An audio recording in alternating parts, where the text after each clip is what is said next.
Can everybody see this? Mm-hmm. Yep. Yeah. Yeah. Yes. Is it big enough? Mine is. Yep. Okay. So I worked backwards from adoption and I came up with sometime in the spring. It says May, but that's just where I came up with it.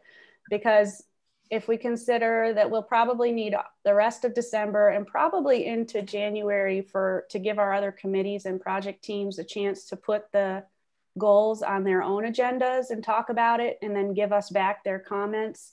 I don't think it's realistic to say that they would be done with that by the end of December. Yeah. That, you know, the months of December and January for us on our own includes continuing to work through these goals. We did mention additional meetings. That's something we can talk about today if we think we need that. So then I figured on, you know, late winter would be our own review of what the other project teams and committees come back with, and then any changes that need to be made.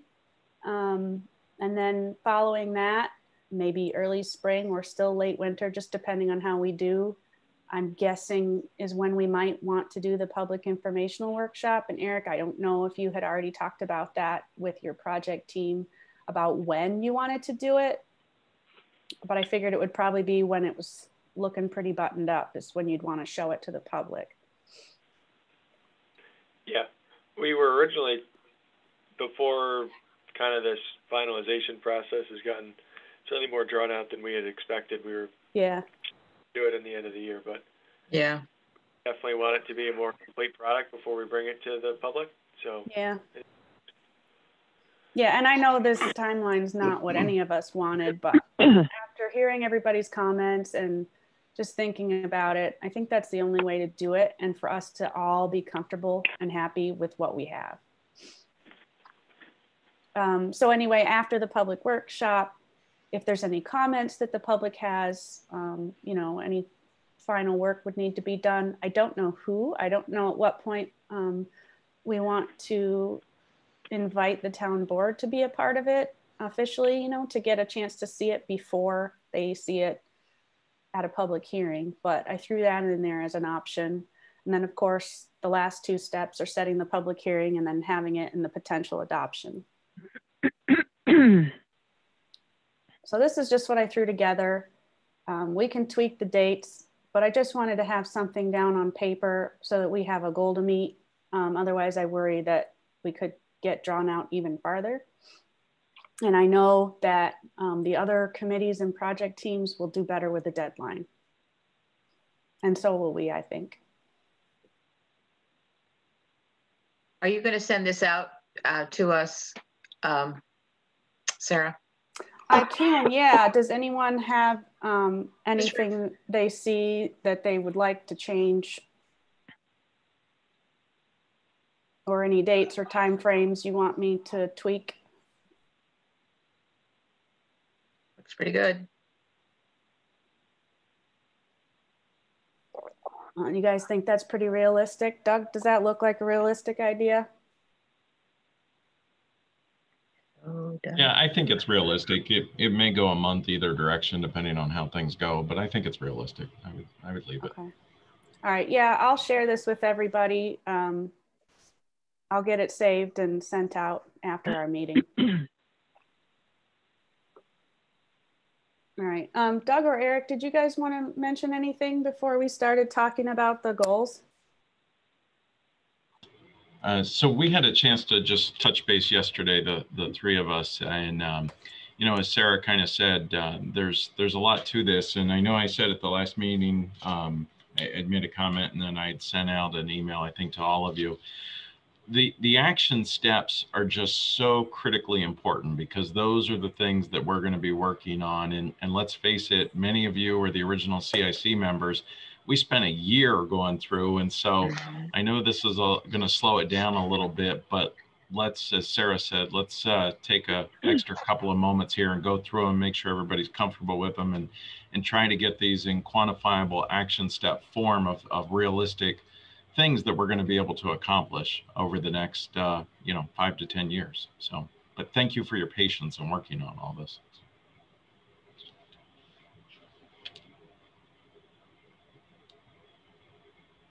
All right.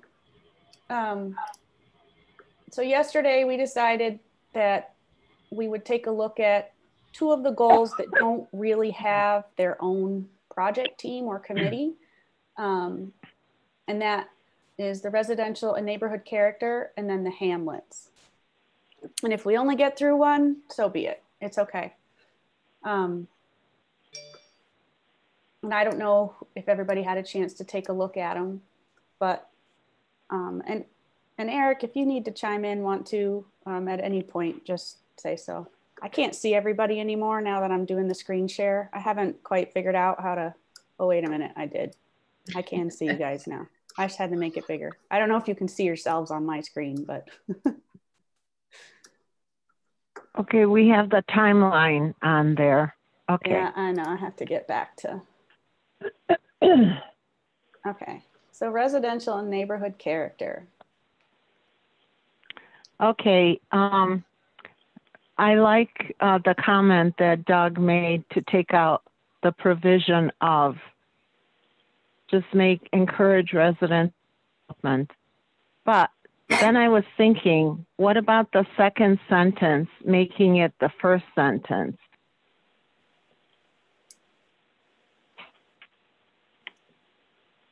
So start the goal with create a welcoming community, blah, blah, blah, and then go to encourage residential development.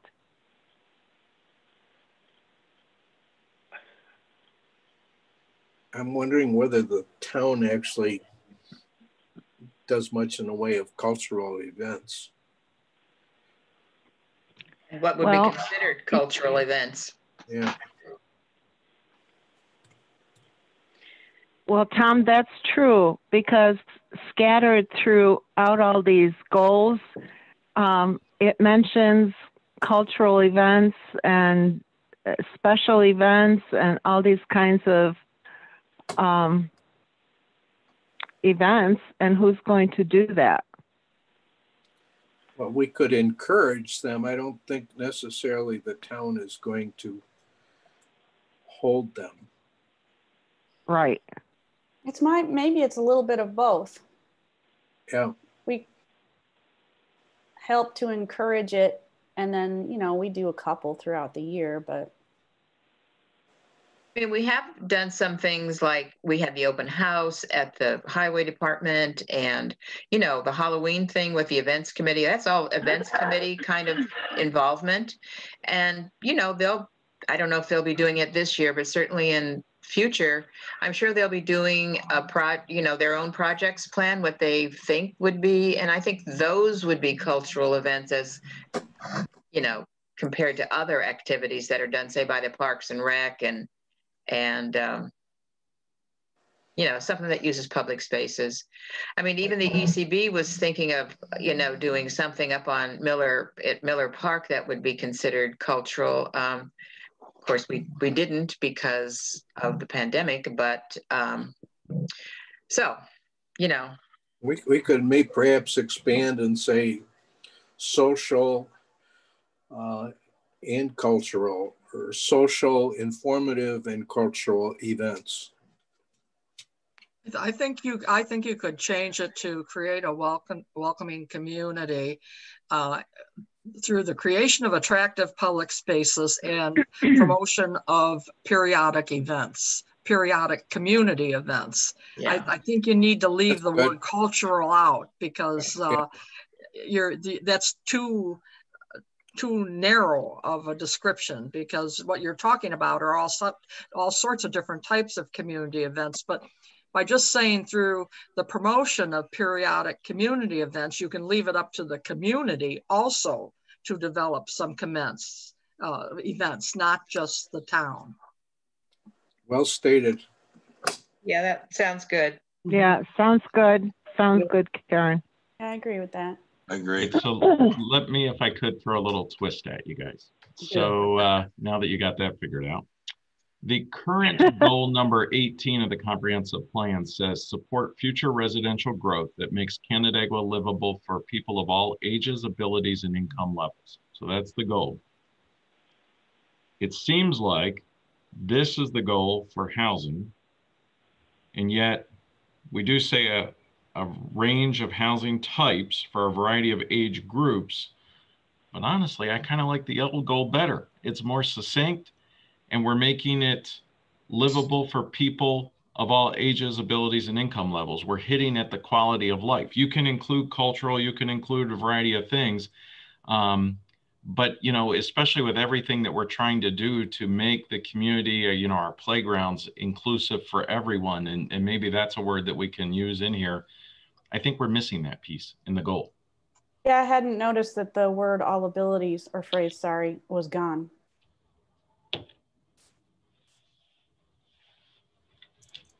From that first sentence.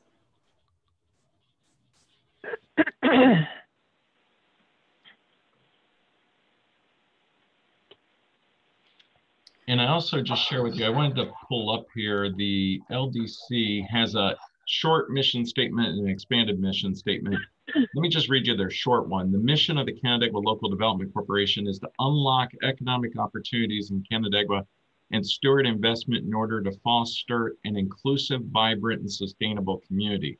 You know, that inclusive, vibrant, sustainable, you know, maybe those are some key words that we could add into here.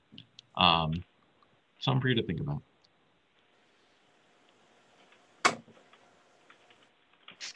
I like that wording better. Yeah.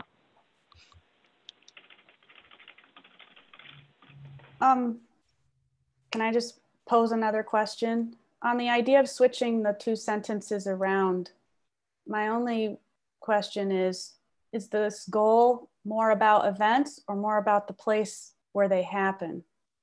Yeah, I think that's valid. Yeah. Well, Especially I like since create a welcome. Yeah. Create a welcoming community. I mean, you know, can we include that? Just, we don't have to do anything about the events.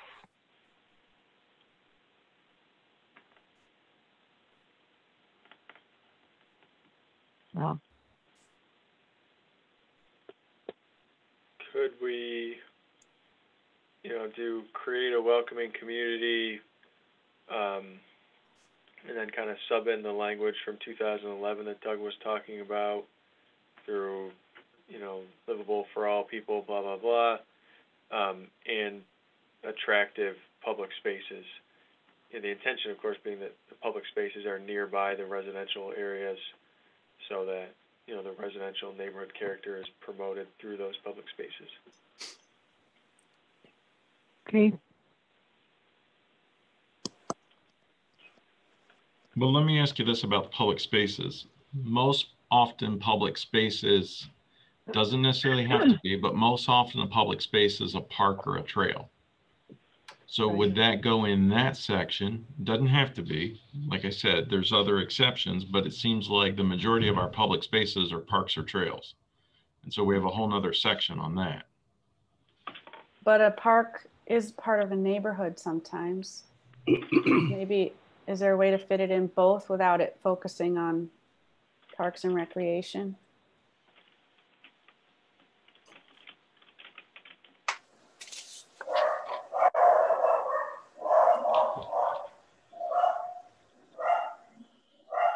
Puppies are awake.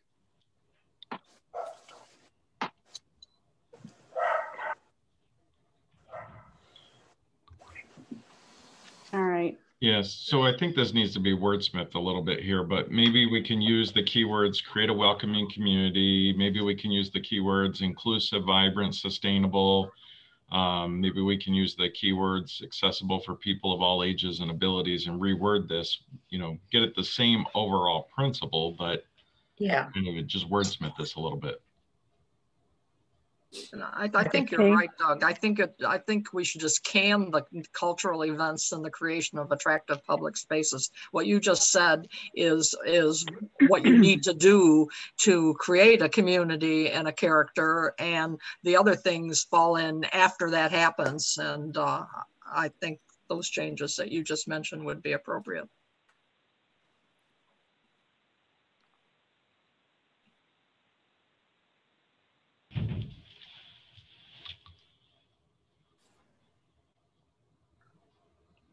Sarah, do you want to go to the next section, measurables? Yeah, I think we're good there.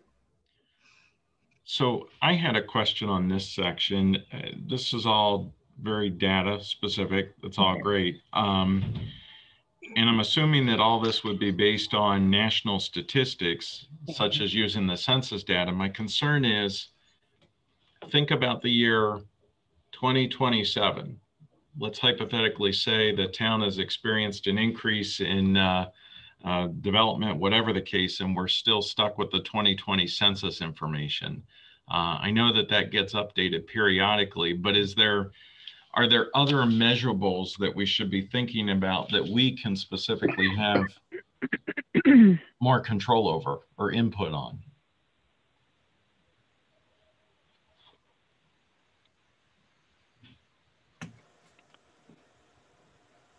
I know you guys think I just keep asking too many questions. No, I mean, well, I'm just trying to think of where that data source is.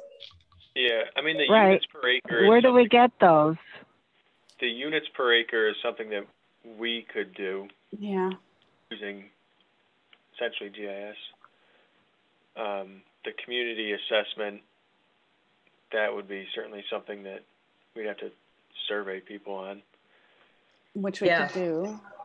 And then the difference between sale price over assessed value and the days on unit or days on the market, something that we would have to again ask,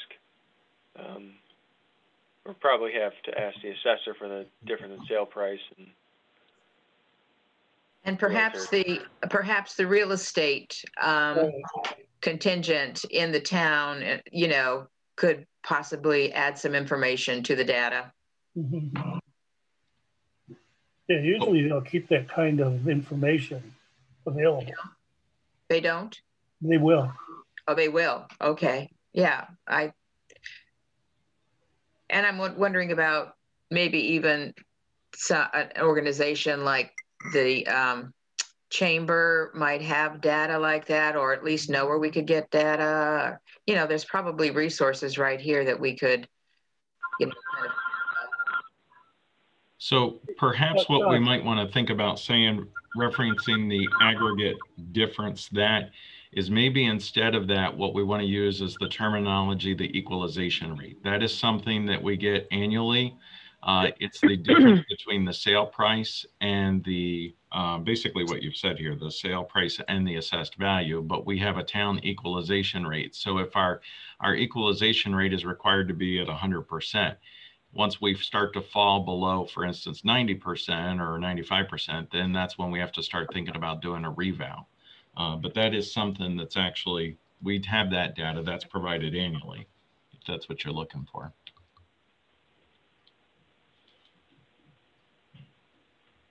I think what the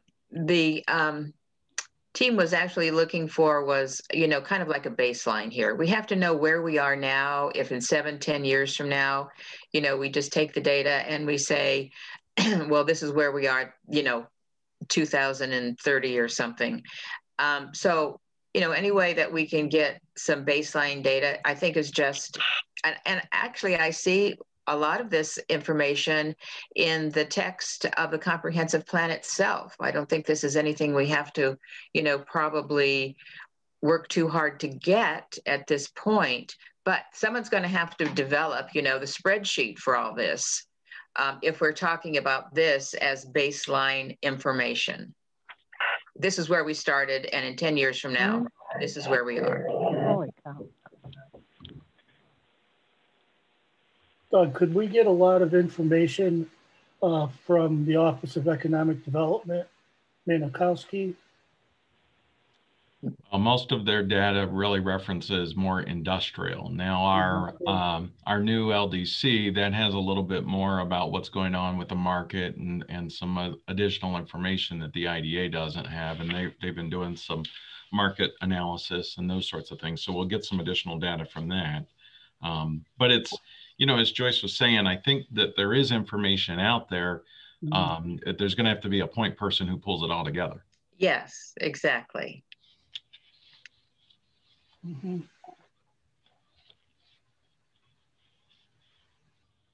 Is the Greater Rochester Enterprise, is that also more industrial? It is, although it can also do retail. They focus a lot on manufacturing. It can also be retail. There's very specific requirements with GRE. Our LDC is now working with GRE. We just met with the folks at GRE a couple of weeks ago. But again, it's all those different entities that there is that information there. Sarah, if I just could, that kind of segues. I don't know if you all have seen it or not. In my comments that I'd sent back to Eric and Sarah, one of the things that I think that we really need to think about in terms of the actual charts, just as Joyce was saying, we need a primary person, office, entity that's going to be responsible for these individual action steps.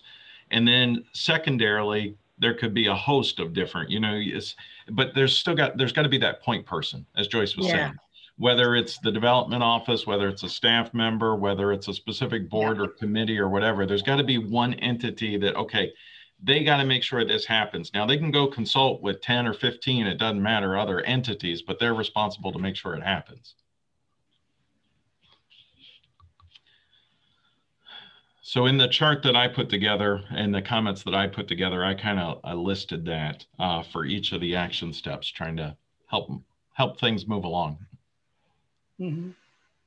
Do you want me to pull that up?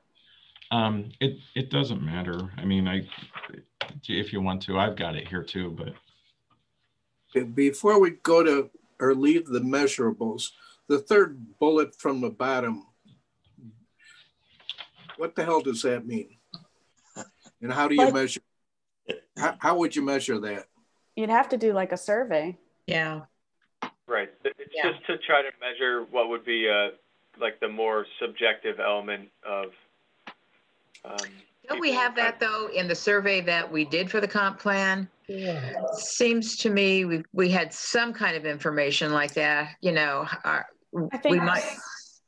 think so, but I don't think it was like neighborhood specific or region specific. I think it could be more detailed if you were looking specifically for that neighborhood satisfaction type stuff. Certainly, the survey does say that people like their neighborhoods generally. Yeah. Well, that's probably just a piece of what could be included. Some of the information from our own survey. And if we're looking for measurables here, and if we're looking for a baseline, and if we use this bullet here, maybe somebody's going to have to do that. That point person is going to have to, develop a neighborhood satisfaction survey. And I mean, we would have to do that pretty soon so that we can, if we're going to track the data that way, in 2030, what is your satisfaction with your neighborhood? Has it grown? Is it lessened? Is it the same? So that's what the measurables are pointing to. Some kind of baseline here. So a question: how do you define a neighborhood? Yeah. Is it just development areas, like major development, or like Cheshire? That is kind of an enclosed neighborhood, but other areas in the town, how do you define them? Especially in the rural areas. Living on County Road 30. Yeah. What are we? I think we're part of the community, but I don't see us being a part of a neighborhood, where the interactions with your neighbors are you know, on a daily basis. Or maybe it doesn't happen in neighborhoods but Lakewood Meadows, you know, like Middle Cheshire might be considered a neighborhood, or is it not? I don't know, because it's an awful long road when you get out to Right. you know, I don't think you got a neighborhood out there. I just question putting another burden on this when we're struggling with how the hell to measure it and what's a neighborhood. Yeah. Right. Well, can I ask the question? Are the measurables, and I'm not trying to start anything, I just want to ask the question. Having something in the measurables, is it just for us to know one way to make a measurement, or is it a suggestion that we need to do all of them? Yeah, I'm afraid it might create that burden. Yeah, I agree with you. Yeah, if you look at all of the other bullets there, they are pretty well data driven.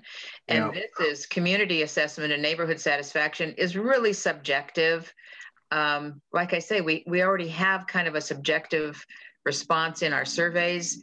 I don't know if this is actually a database item. I agree. I agree with that too, because there's no way that you're going to be able to determine exactly where the neighborhoods are, like you've indicated before. Yeah. No, it would be more of a general idea. Yeah. But I mean, you could go with Staplegate, Old Brookside, you know, the Morel development. Exactly. But when you get into the rural community, like where Joyce was talking about at 32 and places like that, or 30, what do you do then? Well, not everybody lives in a neighborhood, I guess. Well, in fact, everybody does live in a neighborhood. A neighborhood is described as a vicinity, and we are in the vicinity of the town of Canandaigua. So the town of Canandaigua itself is a neighborhood. But I agree that this is really hard to track, because when you do a survey, a community assessment, that it is very subjective. The people are going to put in what, you know, they could be really pissed off at somebody right now, and they're going to put something in that denigrates the neighborhood.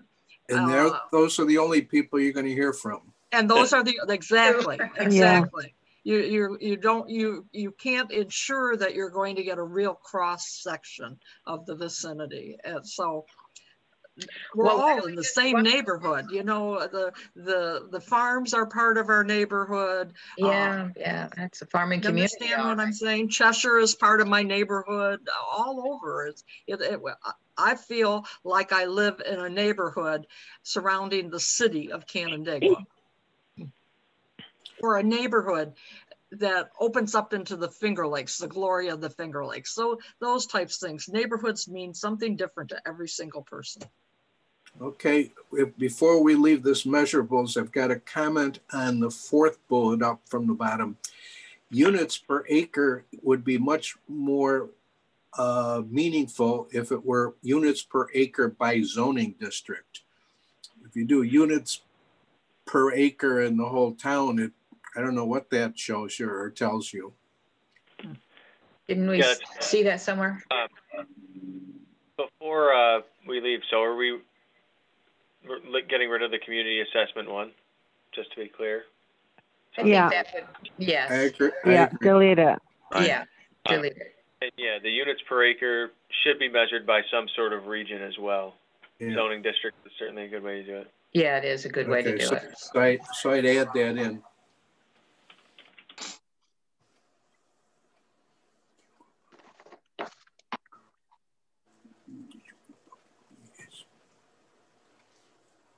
Okay. Are we good on measurables? Yeah. Can I ask,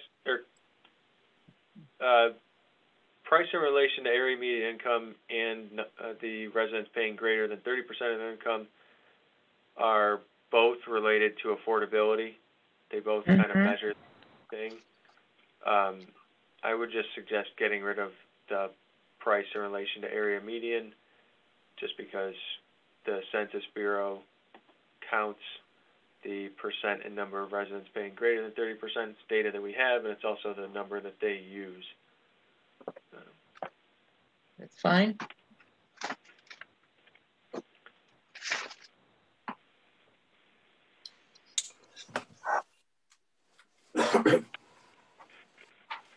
Okay.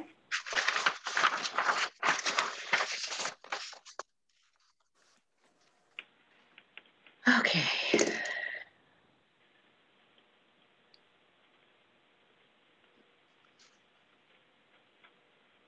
Maybe I should pull up the stuff you sent, Doug. Yes. All right, bear with me for a second. I'm going to stop sharing my screen and I'm going to go find it.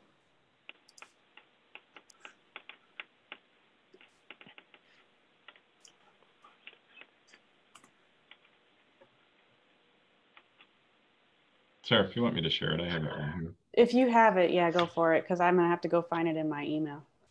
I got it right here. So just enable.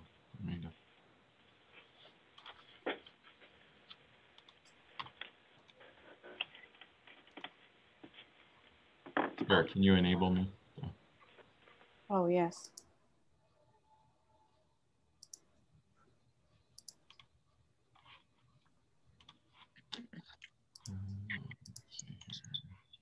Okay, you should be able to. You guys see it now?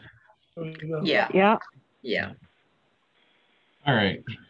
So let me just kind of walk through this with some of my comments here for you. So this first one, ID baseline measurables for town, I'm assuming that's just a placeholder relative to the page we just went through, because it's very broad, obviously. So we'll have to go back through those. But you can see kind of what I did here on the right-hand side, responsible entity, and what I just kind of listed as a primary and secondary responsible entity. And then I know Tom loves his charts with all the different groups and abbreviations. Here, let me show you that on my camera. I did a massive fill in here, Tom, of all kinds of different entities and who is what and all kinds of other stuff here. But so DO, I think what I listed there, that's a development office or the town planner is kind of what I put on that, so that there's a responsible entity. So this next one, so, and I know you guys have talked a lot about it, create neighborhood and regional plans to better define neighborhood character and more easily integrate development.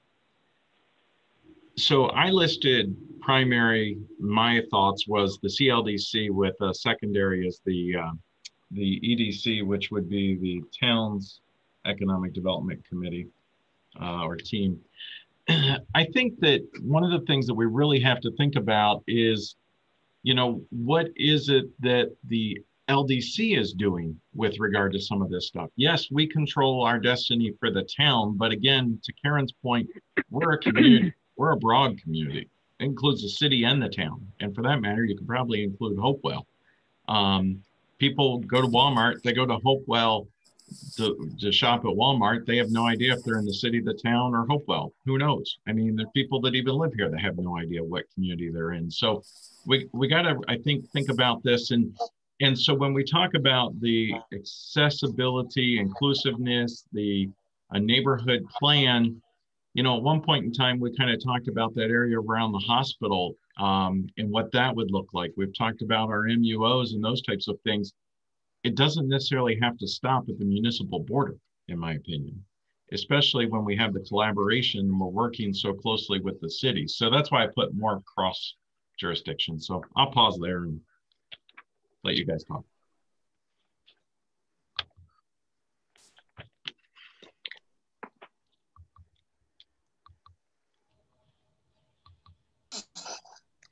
Anyone?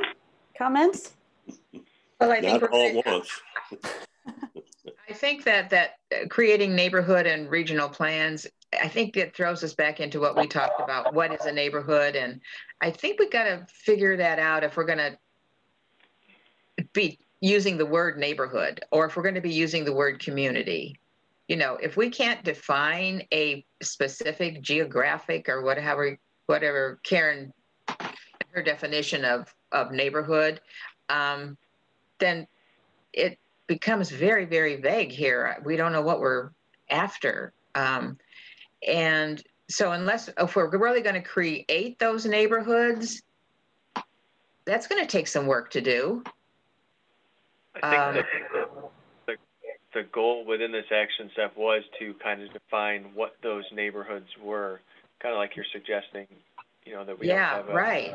That's a pretty interesting project to get into, I think. I don't really know. I think that would take a lot of work to start defining neighborhoods, because of course you'd want to get the public, I would imagine. I mean, get different neighborhoods. I mean, you could send out a thing and say, okay, we've developed neighborhoods now, and Middle Cheshire neighborhood runs from, 5 and 20 to, Johnson Road or something. And then someone would say, well, wait a minute, I think I'm included in a Middle Cheshire neighborhood. I think it's a kind of a subjective thing again. You believe where your neighbors are if you have an interest in that area. I don't think neighbor to neighbor that would hold true for. I think for some of the neighborhoods, the edges would be blurry. I don't think you could ever get a finite boundary for some of them. And I mean, maybe some of them, like we mentioned, like, I don't know, Lakewood Meadows or something. Maybe something like that would, but. Yes, right. Or Fox Ridge or some of the other subdivisions. They definitely are going to have another character than, say, the Weifels Farm, who's right next to it. So I don't know. It's kind of fuzzy for me. I'm not so sure how we could. It would have to be flexible. Very flexible. And it changes over time. That's true. Yeah. But that doesn't mean we shouldn't try and define it somehow. Well, don't you think that the different neighborhoods, they're already defined? I mean, what are we going to do? Are we going to try to redefine them? I don't get it. Where do you think that they're defined? They are what they are. I mean, in their very existence. Right. And their very existence, like Lakewood Meadows. I mean, it is what it is. And so why do we need to define it? Well, we may not. We may not need to define Lakewood Meadows because it has boundaries. I mean, there's actual boundaries to that one. But take again Middle Cheshire Road, say from Fox Ridge or Butler Road down to 5 and 20. Is that a neighborhood? And if it is, okay, that's great. I'm just asking a question. Consider like the MUO2 area or the MUO3 area. They don't have kind of the regional plan like the Uptown does. And so when somebody comes to the town and wants to develop an Uptown, we have a plan that says, okay, this is what we want to see there. And it makes it easier for new development to be kind of guided into the mold which we want to see. We don't have that right now for the MUO2 or the MUO3. And to more, like this kind of goal says, to more easily integrate development into what we want to see for those gateways, it can be beneficial to have a plan for them. Wouldn't that say that instead of trying to define neighborhoods, what we're really talking about is zoning districts? Yeah, I think that might be a boundary thing to go with. I mean, at least that's already established. Everybody knows what they're talking about. Right. Right. So, Eric, to your point, in 2014, we didn't have an Uptown plan. We created it. We went after it. We created it based on the MUO1. So if what we're really talking about is 2 and 3, then let's call that out specifically. Create a regional plan for our Northern Gateway, MUO2. Create a Eastern Gateway plan for our MUO3, if that's specifically what we're talking about. Because otherwise, I think it does get very fuzzy. I can tell you I'm part of the Nextdoor app for Stablegate. And of course, there's a difference between a housing or a subdivision and a community. But for the Stablegate subdivision, I can tell you that all the time, I get there's people that are asking questions all the time about the town on that and a variety of different things. And more often than not, they're from Mountain Ash Drive. They're from Buckskin Drive. Guess what? Those are all in Farmington, but they all consider themselves part of the Stablegate community neighborhood. So that's where you run into that issue. Exactly. Yep. And it works just the same way in the rural areas. Doug, I'm on the Nextdoor app too, but I've got people on Ketchum Road. town of Canandaigua, town of Bristol, we're all over the place. Right. But they all consider themselves in the same neighborhood. Karen, I guess it kind of goes back to what you said. If you just take the word neighborhood out of there, create regional plans, but that would mean you could, when you see something like the uptown area, you already have it in your master plan to create a plan for that particular area that encompasses what it's capable of doing. But I'd take out neighborhood all over that. Create regional plans to more easily integrate development. Maybe we have to title this action step differently. I mean, the action step is about residential and neighborhood character. And neighborhood seems to be the word that's throwing everything off here. Just residential character.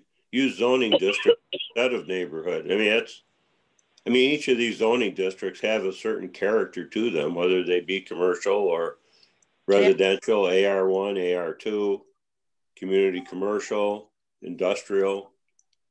Plans for each one of those zones. I mean, we have an uptown plan that we're working toward, but to throw even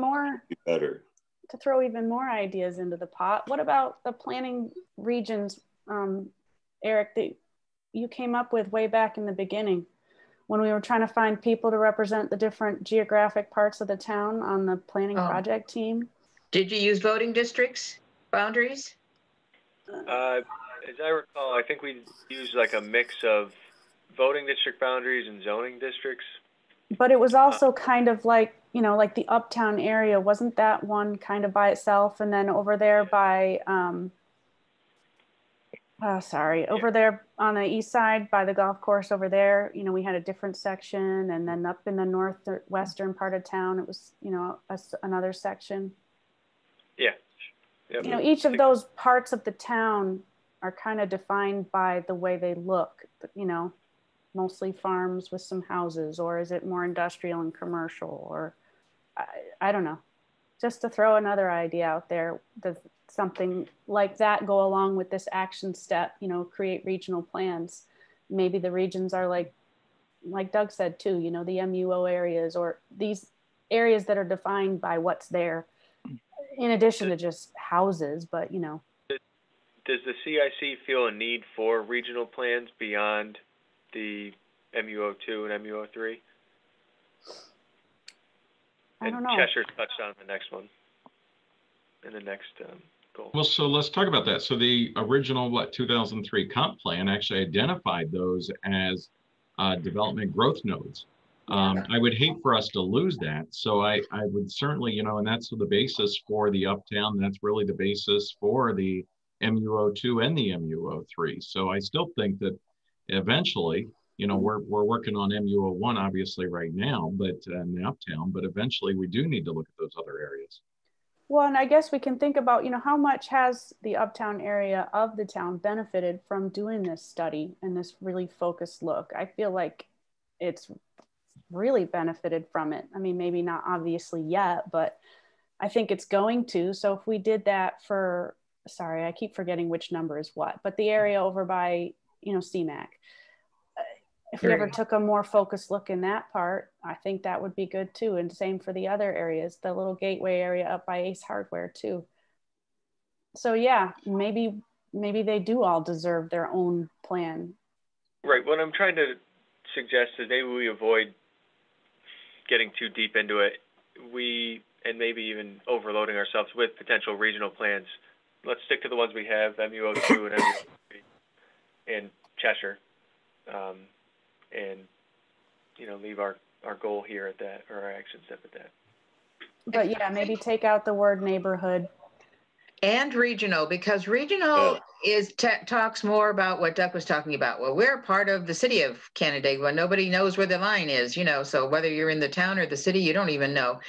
And maybe use a term that Terry was talking about, more districts, not zoning districts, but just districts, because then you could be using the voting districts, or you could be using a zoning district, or, you know, that might be an interchangeable word for the area that you're looking at.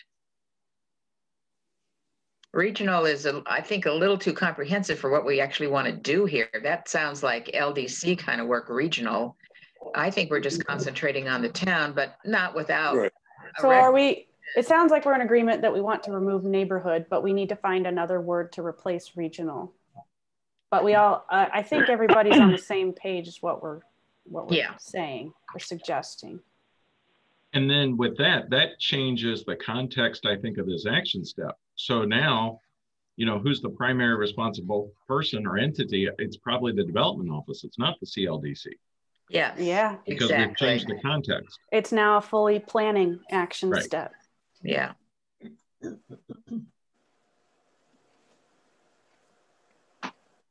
right, so the next one here, identify options to build affordable housing units.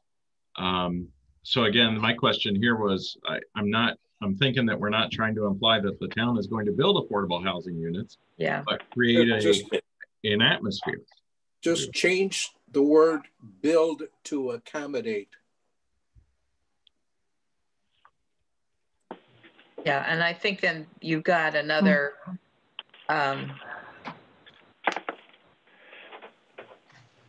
if it was kind of flipped around, identify options to reduce, accommodate, or to reduce, I don't want to say unaffordable housing, it's clunky, but something to that effect, to reduce the cost burdens of housing.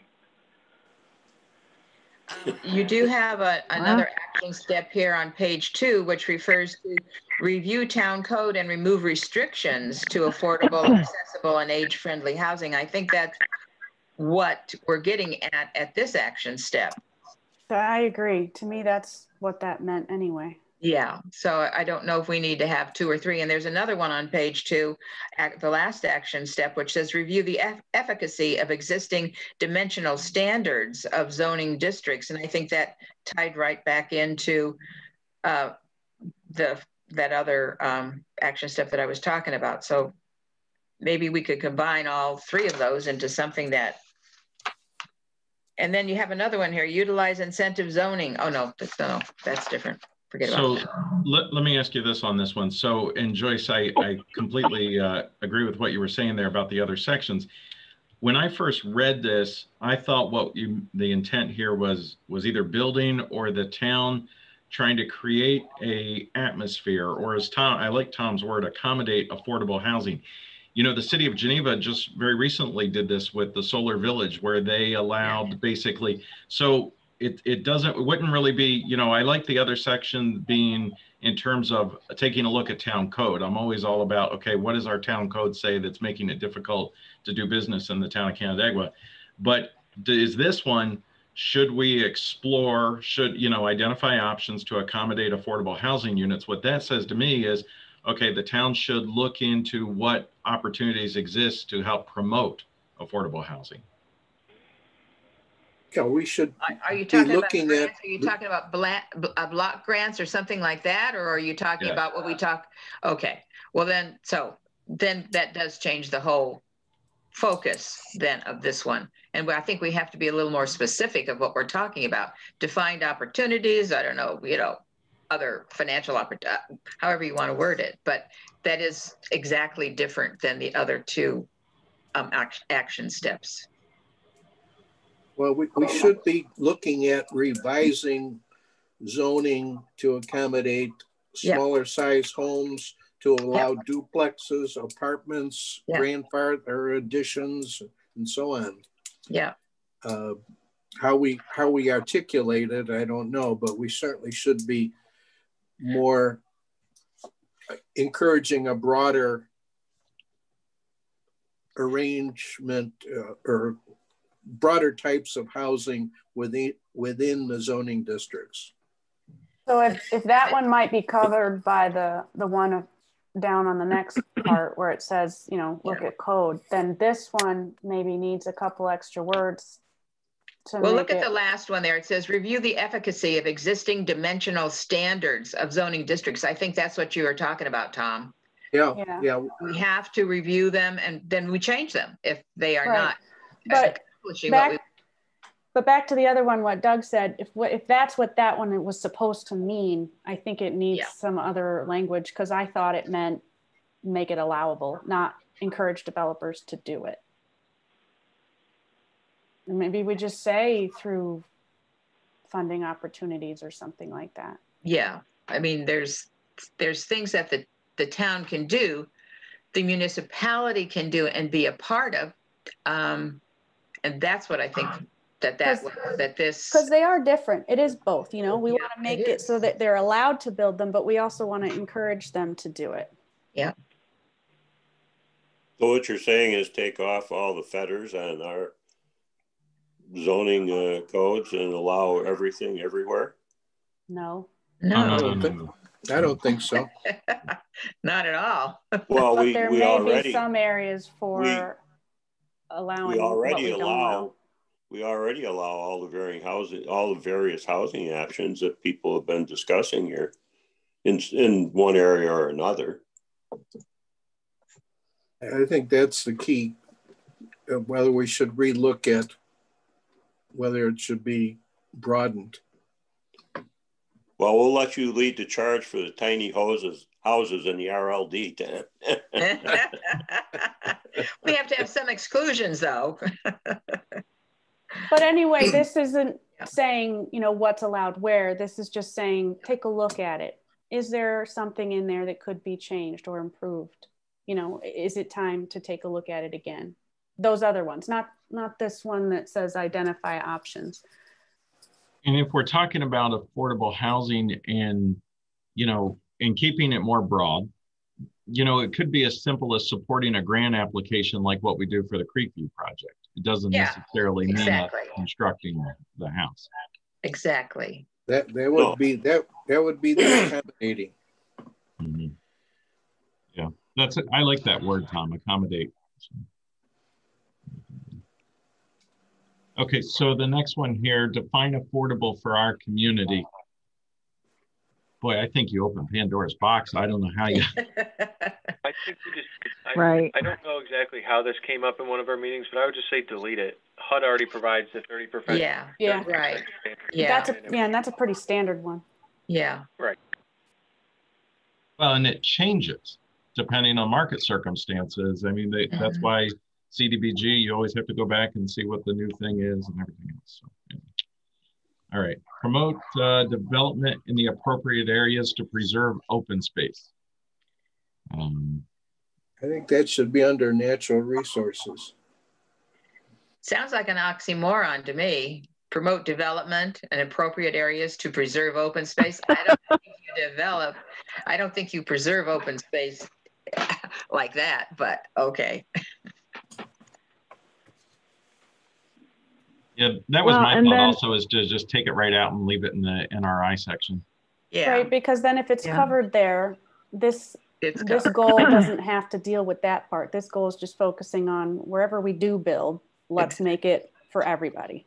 Yeah. There is a goal already within the natural resource part. It says relieve development pressure on NRI lands by promoting growth within identified nodes. Okay. That's on this one? No, that's in the natural resource section. Well, it almost says the same thing, doesn't it? Yeah. Well, I don't know if we want to promote development at natural resource areas, but okay. Maybe we just take it out. Areas.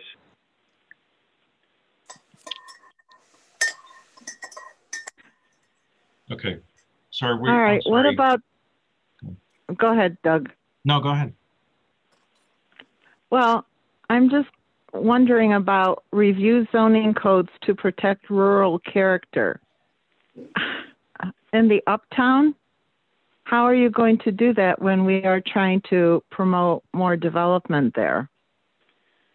Or in MUO 2 or 3, there's not much there to protect rural character.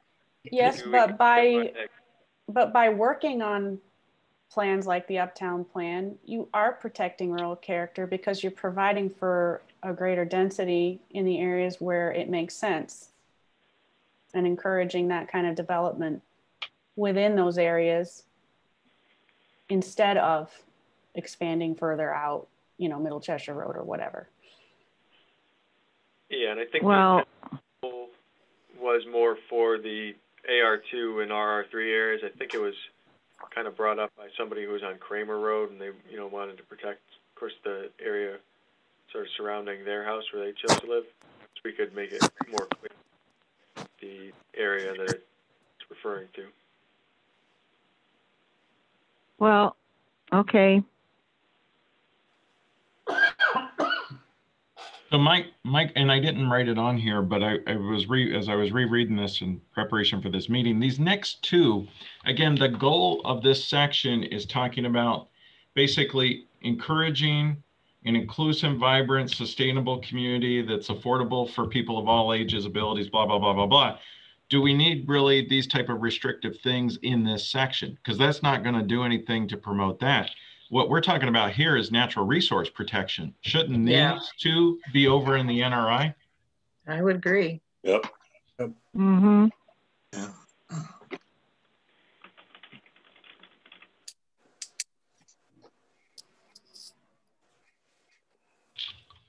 So you're talking about moving the restrict use conservation subdivision ones and the review zoning codes for rural character? Over to the natural resource bill.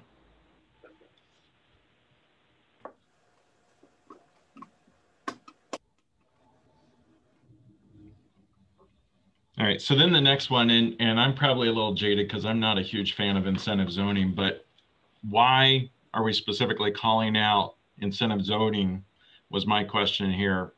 And my comment was possibly consider, you know, just leave it broad. Consider zoning changes, if needed, to create affordable housing near the city border, if that's what we want to say, or whatever the case, but let's not call out specifically incentive zoning. But that's probably my own bias because I'm not a huge fan of IZ. So Can I say something about affordable housing? You all know that I advocate for affordable housing, but what I also advocate for is keeping an open mind for novel ways to promote affordable housing. And I sent Doug an article about affordable house, tiny home community in Texas. It's just, we're too narrow-minded about affordable housing. We're thinking in terms of cost per square foot and how much the percentage of income used on it. We need to be open and look for creative ways to define affordable housing, to expand affordable housing. For example, like Geneva did with that solar village, because that is really an interesting area. I'm not sure if it's affordable, but they were open to an idea that was novel and unknown to the rest of us. And I would hesitate to narrow it so much that we can't see outside of the box. I've seen some things from Texas too regarding, I don't know if we saw the same things, but anyway, yes, there are some very innovative things, I think, and my thoughts were to Uptown, to innovate, you know, to have an innovative project there, to kind of focus on what the possibilities are, because that's what we're kind of going back to our same old code kind of stuff, you know. Is it dimensional? Is it this? Is it that? But we need to just kind of break out of the whole box and do something that I don't know if you've seen the stuff on 3D printing. Are you talking? Have you seen that one in Texas, Karen? How you what? 3D printed houses. Because yes, I did see that one, but of course I'm a fan of tiny homes, and there's a place in Texas that is making tiny homes a a real home. They're helping individuals put, instead of them being on wheels and movable, they're helping them put them on a foundation, on a small lot, in a small community, and the whole town is supportive of this. And I'm not saying that's right for our town, but I'm saying that the idea has merit, and we should be open to the ideas that we can get from some of these other areas. So going back to the actual building of houses, it's all changing too. Right now, there is that community, a number of communities that is about 3D built houses. They're not stick built anymore. So our codes somehow are going to have to change in regard to that building strategy. So it's a whole lot of other things that are going to be coming up in the next few years because of just where we are with our natural resources. I'm talking about wood here. So we got a lot of stuff to think about in the coming years, how we're going to change our codes to accommodate. Can you imagine a 3D built house? You know, and they're cool. They're very cool, these houses. But anyway, okay, I'm done. All right, so Sarah, and I'm not trying to take over the meeting here, but no, it's okay. So just to move this along, so it sounds like generally from the comments I've heard, you like the idea of broadening this out a little bit instead of, so it could be zoning changes. Maybe it's just as simply as utilize or consider zoning changes to create affordable housing opportunities. I would agree with that, and I think it would cover many of these items here. Keep it simple. Yeah. And if that's where we're going to go with it, should we just delete that and leave the goal, which is maybe a little bit more broad, on the second page? Review town code and remove restrictions to affordable housing, accessible and age-friendly housing. Yeah, I think that would do it.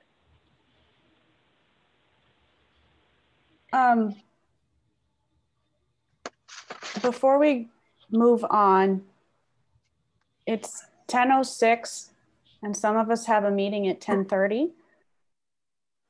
Do we want to go until about 10:15 and then stop? Yeah. I'll have to leave at about then. And, you know, I don't know if that means we get to finish this goal or not, but just don't want to get lost and run out of time.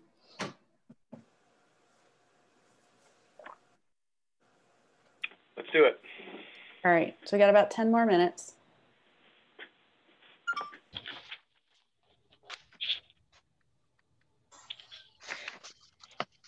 Can I just ask, what is a naturally occurring retirement community? What is that? What is the essence of that?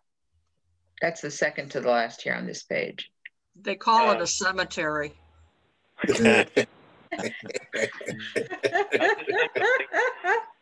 Well, we used to be able to bury our dead on our own lots, you know, our own property. So we have all these little cemeteries around. But what is that? I just sent a link to everybody from the Office of the Aging in New York State. It's a term that's kind of been incorporated into state programs, but essentially it's a community that's grown older over time. People are trying to live within their community as they get older. The state provides some funding for programs to provide services to those communities. On a more basic level, it can be a community that has, you know, amenities kind of nearby that people kind of enjoy and want to stay near. It's also maybe a little bit accessible for people as they get older. So that's interesting. I've heard the similar definition used for aging in place. I was going to say the same thing. And, you know, the aging in place, that could certainly include different things like what the town may or may not be able to do, but obviously the fiscal impact is a big part of that. So. It's true. You know, one of the, I think it was a conference in Rochester a couple of years ago, and they mentioned that, you know, when you do look at an area for the potential of making it more friendly for aging in place, the same things that make it better for someone who's 80 might also be better for someone who's 8. you know, they pointed it out, you know, more wheels, whether it's somebody's bicycle or a, you know, a walker or a scooter. So making it easier for people to stay in their homes will also make it easier for families. Well, many of the conferences and the trainings and stuff that I've participated in, you know, we talk about even like the uptown area, we're kind of designing it, trying to attract the millennials. But what we found is it's many of the baby boomers who are going in the communities that have already made that change and bought up those properties because they enjoy the same amenities as the millennials. Yep. The walkability, the biking, the exercise, the fresh air, all those types of things. Exactly to your point, Sarah. And the lesser need for maintenance and all of the labor that goes into that, and housekeeping and everything. So right. So this action step is really kind of an all-around action step that goes with the overall focus of this goal: make it livable for everyone. Mm-hmm. Actually, Karen, you're muted.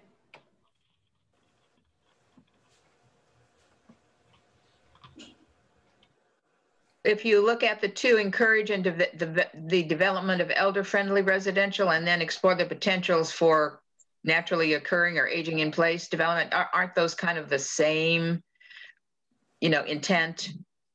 They could be. Yeah. Yeah. Maybe we could make just one that kind of includes whatever. Yeah. Karen, you were going to say something. I think you accidentally muted yourself. I did, yes. If you look up naturally occurring retirement communities, and there is a definition, it's something that occurs naturally, not planned. And for example, Laura Lane, there are many retirees on Laura Lane. It just naturally happened because we lived here so long, we get old and we retire.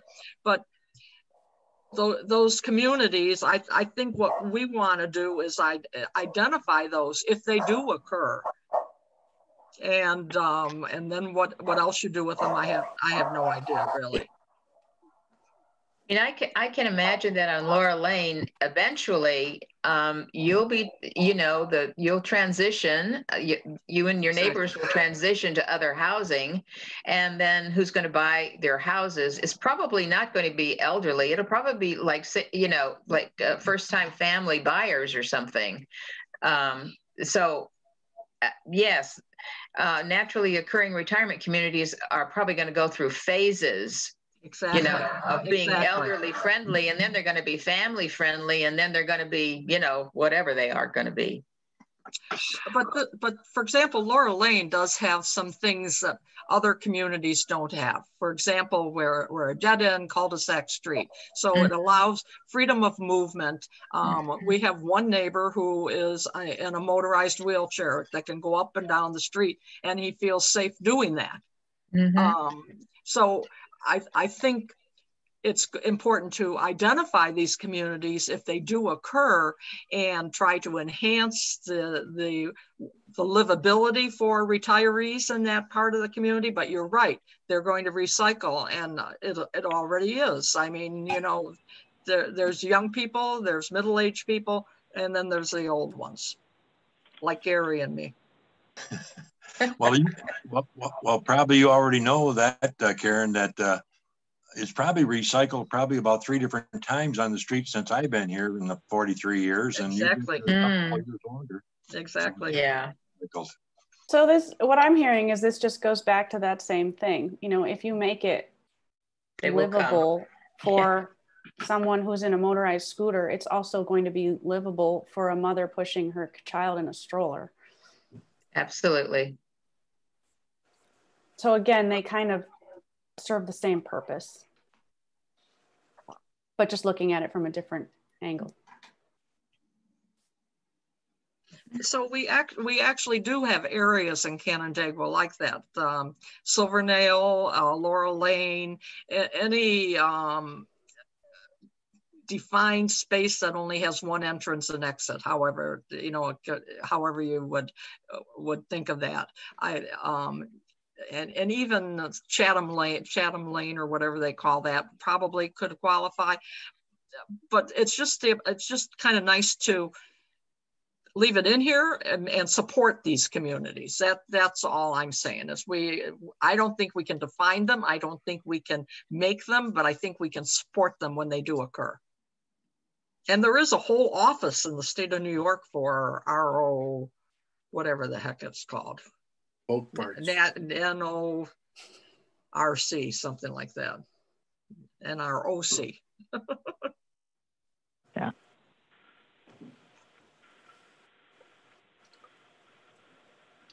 So Sarah, I know we're about out of time here. Just the last one, just so we could finish this page. My question here is this too broad? Do you want to focus on a build out analysis of a specific area, whether it's Uptown, whether it's a Gateway, whether it's MU03, whether it's even a smaller subset of that?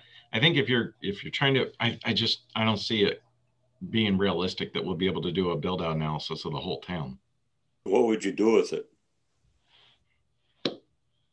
Could this be satisfied by what we were talking about earlier with, I know we didn't want to use the word regional, but plans based on a geographic area of the town, like mini Uptown studies for different parts of the town? Would this kind of? I think this would be more appropriate to do by zoning district. It's kind of a way of evaluating whether your regulations, what you want to see.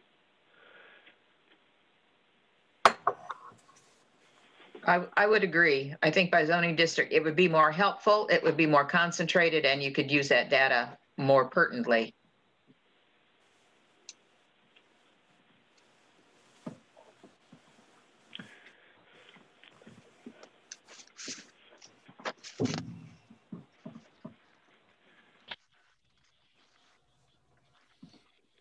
Is that enough comment for us to kind of figure out what we want to do with that one?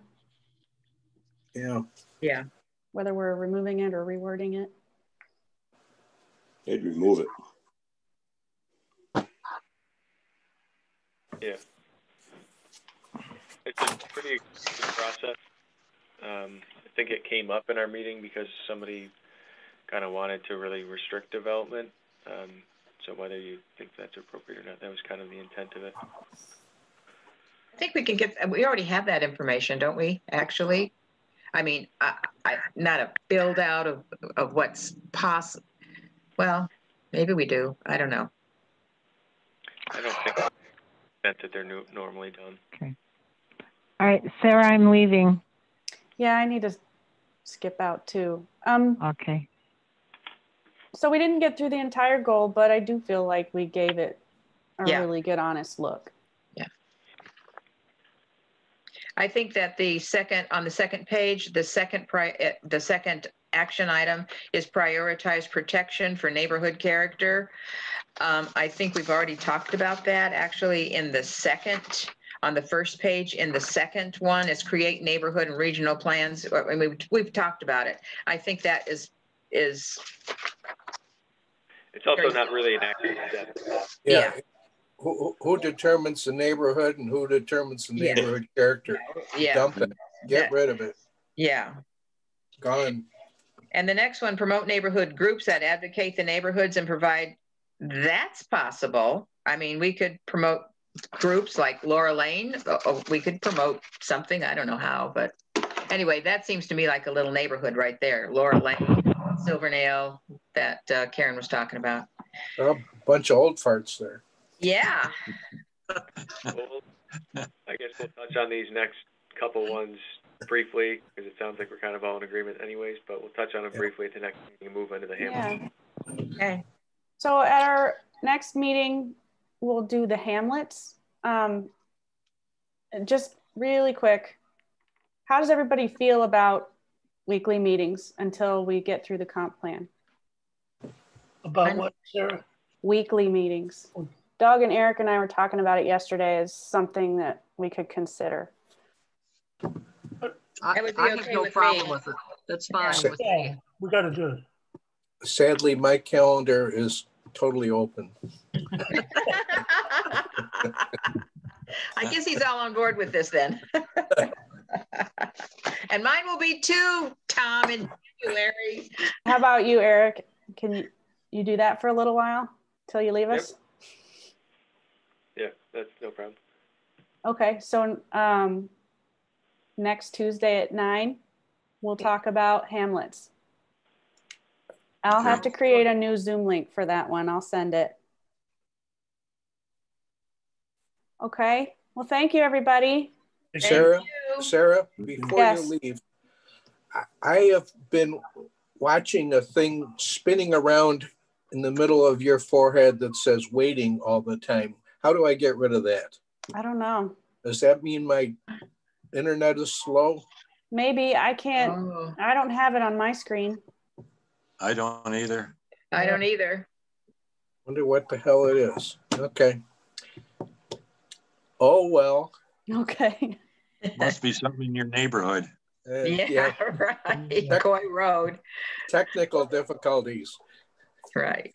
All right. Okay. Thank you, everybody. Have a good So week. long, folks. Bye, everyone.